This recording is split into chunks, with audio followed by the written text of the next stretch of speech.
Okay. Subject number 1. There's number 2. Okay, say and spell your last name. Bazzone. B as in boy, A-Z-Z-O-N-E. Okay. What area or part of Sanibel do you live in? Gulf Pines. Okay. What did you experience during Ian? Well, I certainly learned what a surge was. And prior to that, it had been in the dictionary, but it had nothing to do with me, except when I saw it begin to wash across our subdivision. Yes, that was. What did you? What were your impressions of the hurricane? Well, my impressions were that it was going to be like most other hurricanes that I had been through. And I was very comfortable being in my house because I trusted it, number one. I thought that I knew the wind patterns, how they flow past the house and curve around and slingshot down the next way, and that they would take out all our vegetation, but basically, everything would be okay. And so in my naive attitude about this hurricane, I began to see water coming towards us. And so I began to understand what a surge was. And it got to be about 7 foot high. And I had made some preparations, like on the second level, I had taken a ladder just in case I thought that I could hike myself up on the roof, in case I had to.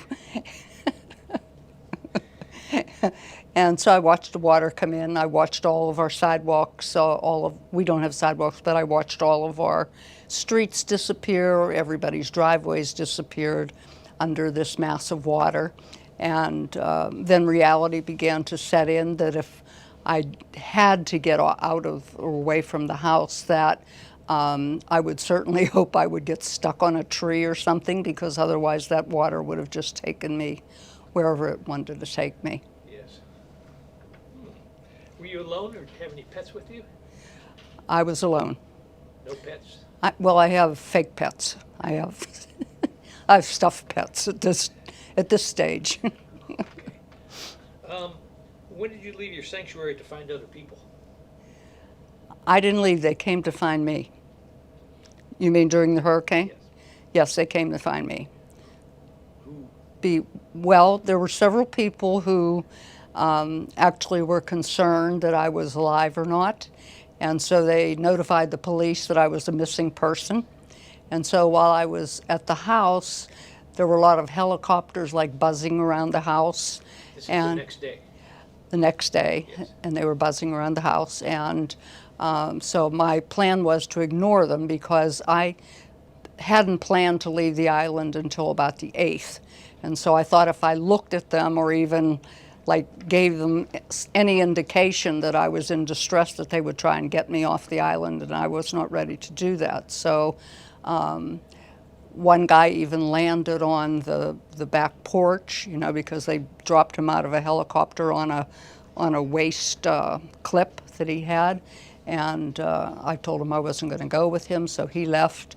And then the next day I saw people in hazmat suits walking in the front of the house and so forth. And then they started talking to me and telling me how bad it was. Well, I knew the causeway was probably going to go under, because I travel on the causeway a lot, and I knew that it was, if there was anything major going on, that it was going to go under, because we were losing the causeway.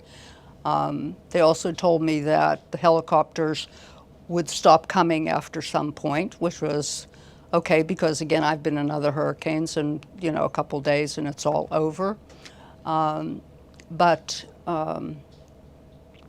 they also began to tell me that they would do food drops. Now, I had food, but they were going to do food drops at some point. But they told me that my whole lower level was destroyed, because I had about 7 feet of water in the lower level. So they were going to do food drops. So mentally it was like, well, even if they do food drops, I have no cars to go get it. My bicycles were all ruined, and I'm not going to walk around because I have no idea if there are any alligators still alive. And so how was I going to get this food, even if they did food drops? How did you get the food? I didn't. I eventually evacuated because I started feeling sorry for the people who had to come out and try to rescue us or get us out of there. Yeah. You know. How did you manage your supplies?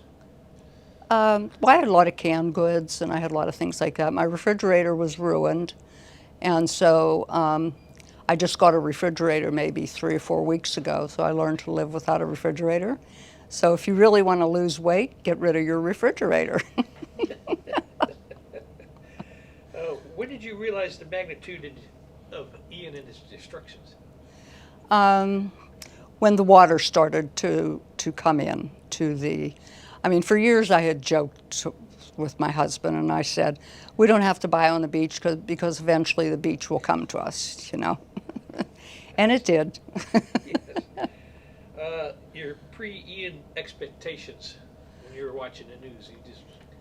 I wasn't really concerned because I have been here for other hurricanes and we've lived here since '99. So I was pretty comfortable with the fact that it would come and go. And, you know, in a couple of days, you know, the Salvation Army would give us a bucket and some food or, you know, goodies and things like that. Yeah. Didn't quite work out that way, did it? Now, what about, how's it been going since the hurricane, the destruction of your anchor system?